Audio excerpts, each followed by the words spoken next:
12월 13일 월요일입니다. 오늘 본문은 사사기 21장 1절부터 12절입니다.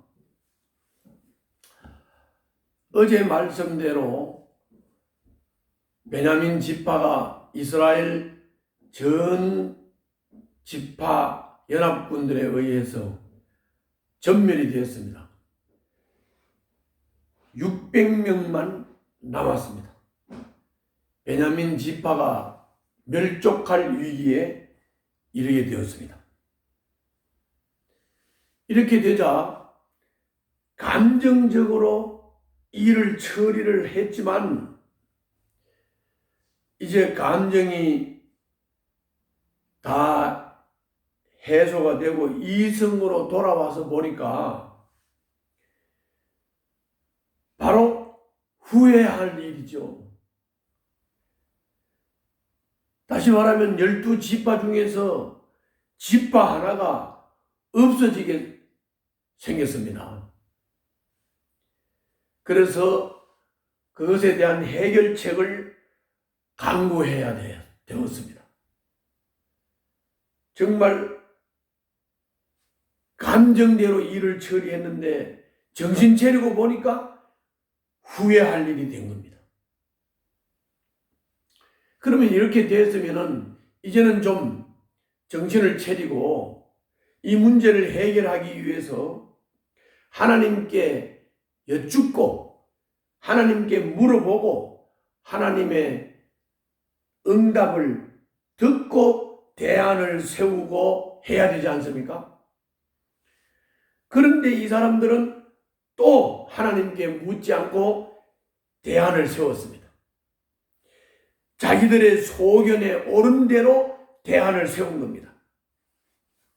그 세웠다는 대안이 뭐냐면은 총회에 참석하지 않은 지파를 찾아내 가지고 총회에 참석하지 않는 지파는 다 죽이도록 되어 있는 것을 시행하기 위해서 총회에 참석하지 않은 지파, 그러니까 총회란 그 미스바에 이스라엘 지파가 다 모였잖아요. 모여서 그때 결의를 하기를 베냐민 지파를 쳐 죽이기로 결의를 하고, 그리고 그때 맹세한 게 베냐민 지파에게는 여자를 주지 않겠다 해서, 자, 여자도 안 주고 베냐민 지파는 거의 멸족 위기고 600명만 밖에 남지 않았고, 그러면 어떻게 됩니까? 결국은 베냐민 지파가 하나 없어지게 되는 것이죠. 이건 하나님 앞에서 정말 악한 일이죠. 그런데 또 이 사람들 맹세 중에 하나가 하나님 앞에 오지 않은 자, 총회에 나오지 않은 지파는 쳐서 죽이도록 맹세를 했는데, 찾아보니까 길르앗 야베스 지파가 족속이 총회에 참석하지 않았어요. 그래서 그 사람들을 다 이제 쳐서 죽여야 되죠. 그런데 남자만 죽이고 남자와 동침하지 않은 여자들을 400명을 잡아와서 실로로 데리고 왔습니다. 자, 한 가지 문제를 해결하기 위해서 또 한 가지 문제를 만들어낸 것입니다. 총회에 참석하지 않은 자를 쳐서 죽이게 되어 있으면 다 죽여야 되는데 남자는 죽이고 여자는 죽이지 않는 한 죄를 감추기 위해서, 또 한 죄를 해결하기 위해서 또 다른 죄를 짓는, 하나님 앞에 여쭙고 하나님의 뜻을 듣고 그 뜻을 따라 행하는, 이게 안 되는 겁니다. 이게 안 되는 겁니다. 우리는 우리의 소견대로 행하는 것, 마음대로 하는 것, 이거 정말 조심해야 됩니다. 그리고 베냐민 지파에게 딸을 주지 않겠다고 맹세한 거, 이거는 하나님 없이 한 맹세이기 때문에 주님과 상관없는 맹세입니다. 좀 분별력을 가지고 그 맹세를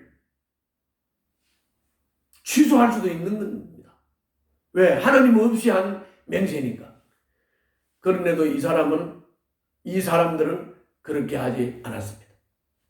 본문을 한번 보겠습니다. 1절부터 이스라엘 사람들은 이미 미스바에서 우리 가운데서는 아무도 딸을 베냐민 사람과 결혼시키지 않도록 하자 하고 맹세한 일이 있었다.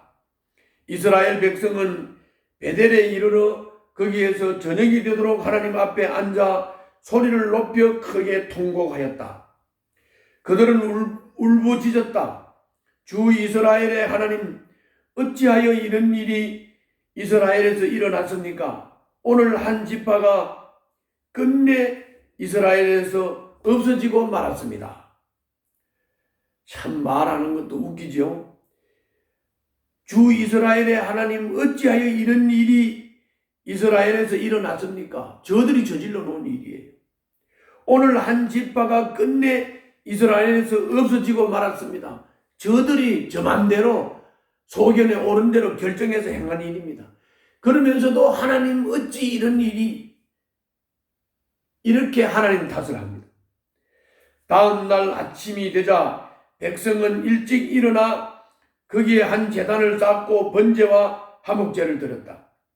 그런 다음에 이스라엘 자손은 이스라엘 모든 지파 가운데서 어느 지파가 주님 앞에 모인 그 총회에 참석하지 않았는지를 알아보았다. 누구든지 미스바에 올라와서 주님 앞에 나오지 않으면 죽이기로 굳게 맹세하였기 때문이다. 이스라엘 자손은 그들의 동기 베냐민 자손에 대하여 청은한 마음이 생겨서 오늘 이스라엘에서 지파 하나가 없어져 버렸다. 우리 스스로가 이미 우리 딸을 그들과는 결혼시키지 않기로 주님께 맹세하였으니 우리가 어떻게 해야 그 살아남은 사람들에게 아내를 구해줄 수 있겠는가 하고 걱정하였다. 그래서 했다는 일이 또 다른 죄를 범한 겁니다. 그래서 그들은 이스라엘 지파 가운데 어느 지파가 미스바에 올라오지 않았는지 주님 앞에 나오지 않았는지를 알아보았다. 그러자 길르앗의 야베스에서는 한 사람도 진으로 오지도 않고 이 총회에도 참석하지 않은 사실이 드러났다.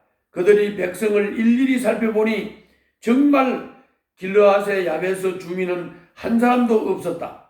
그래서 회중은 가장 용감한 군인 12,000명을 거리로 보내면서 명령하였다. 너희는 가서 길르앗의 야베스 주민을 여자나 어린아이 할 것 없이 칼로 쳐서 죽여라.